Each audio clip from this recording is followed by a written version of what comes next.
माझे ते 5 झाले ना, बरोबर ना? 5 का 6 झाले? 6 झाले. या 6 पैकी 4 मराठी माणसं आहेत.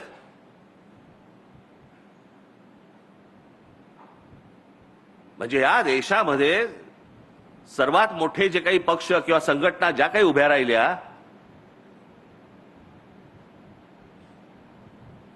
आपण त्याच्याकडे ह्या पक्षाचा आहे, आपण तो त्या पक्षाचा आहे. अरे महाराष्ट्रातला आहे हे आपण का विसरतोय? लता मंगेशकर एवढी मोठी मोठी गायिका, भारतरत्न लता मंगेशकरांच्या नावाने काय महाराष्ट्रामध्ये जरा सांगा मला. आत्ता आशाताई गेल्या, किशोरी आमोणकर, अहो भीमसेन अण्णा, भीमसेन जोशींच्या नावाने काय आपल्याकडे महाराष्ट्रामध्ये. हे जर दुसऱ्या राज्यामध्ये जन्माला आले असते ना, त्यांनी ओरडून ओरडून जगाला सांगितलं असतं, अरे आमच्याकडे कोण रत्न जन्माला आली. आम्ही पडलोय कशामध्ये, सापडलोय कशामध्ये? आम्ही जातीपातीत सापडलोय. लोकमान्य टिळक ना ब्राह्मण होते, जाऊन दे, आपल्याला काय करायचंय. महात्मा ज्योतिराव फुले ना माळी होते, आपल्याला काय करायचंय. बाबासाहेब आंबेडकर ते दलित होते, त्याला काय, आपल्याला काय करायचंय. शिवाजी महाराज ते काय मराठ्यांचे राजे. हे आमच्याकडेच सगळं सुरू केलं, हे आम्हीच लोकांनी सुरू केलं. आम्हीच आमच्या महापुरुषांना जातीपातीमध्ये आम्ही विभागलं.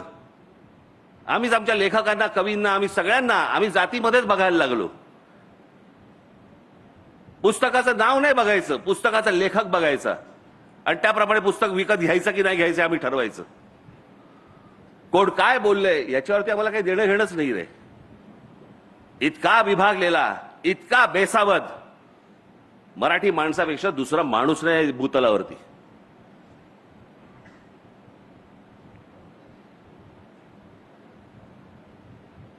माझ्या मनातला जो महाराष्ट्र आपण ज्याला म्हणतो, अहो महाराष्ट्र दरवेळेला बोलताना आम्ही आमचा महाराष्ट्र स्वाभिमानी आहे म्हणजे काय.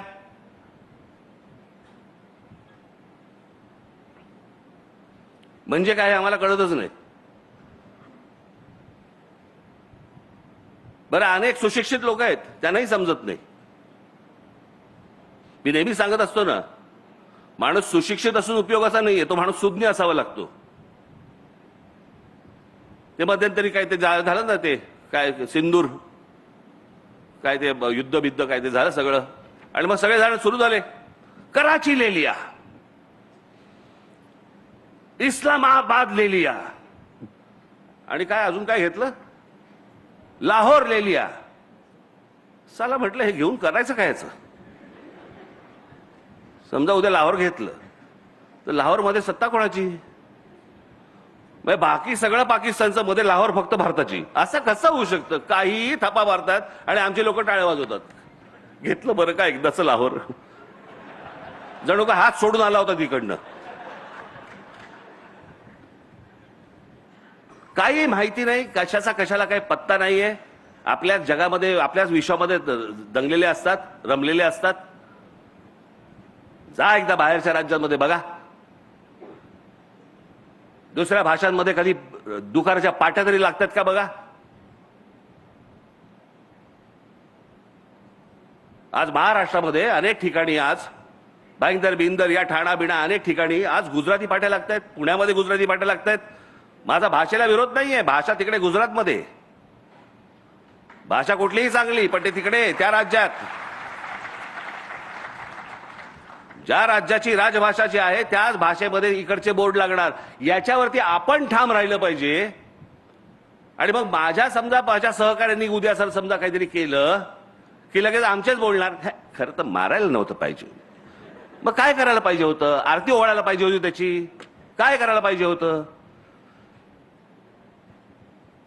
सर्वात महत्वाची गोष्ट कोणती, यांची हिम्मत होते. या सगळ्या गोष्टी, आम्ही मराठी बोलणार नाही, तुमच्या राज्यात आम्ही गुजराती पाटी लावू, आम्ही तुमच्या राज्यात येऊन आम्ही मुंबईला बॉम्बे म्हणू. म्हणजे गंमत बघा, बॉम्बेचं मुंबई, खरं तर मुंबईच नाव आहे त्याचं, आणि मद्रासचं चेन्नई हे एकाच वेळेला झालंय. 96 साली का 97 साली. पण सगळे लोक बोलतात ना, बरोबर चेन्नई बोलणार आणि इथे बोलताना बॉम्बे म्हणणार. हॉटेलची नावं बदललेली लक्षात राहतात रे. हा, ओबेरॉयचं ट्रायडंट झालं की लगेच लक्षात राहते यांच्या, नाही नाही ट्रायडंटला जायचंय. अरे पूर्वी ओबेरॉय होतं ना, नाही नाही आता ट्रायडंट झालं. मग मुंबई झालेलं लक्षात राहत नाही. बरं, तो आमचा भावनेचा विषय आहे.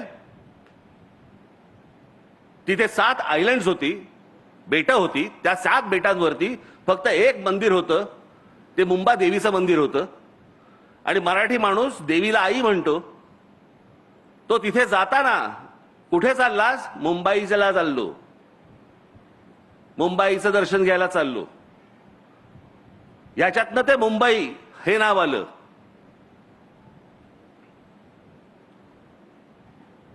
पण आम्हीच नाही, आम्हालाच काही वाटत नाही या गोष्टींचं.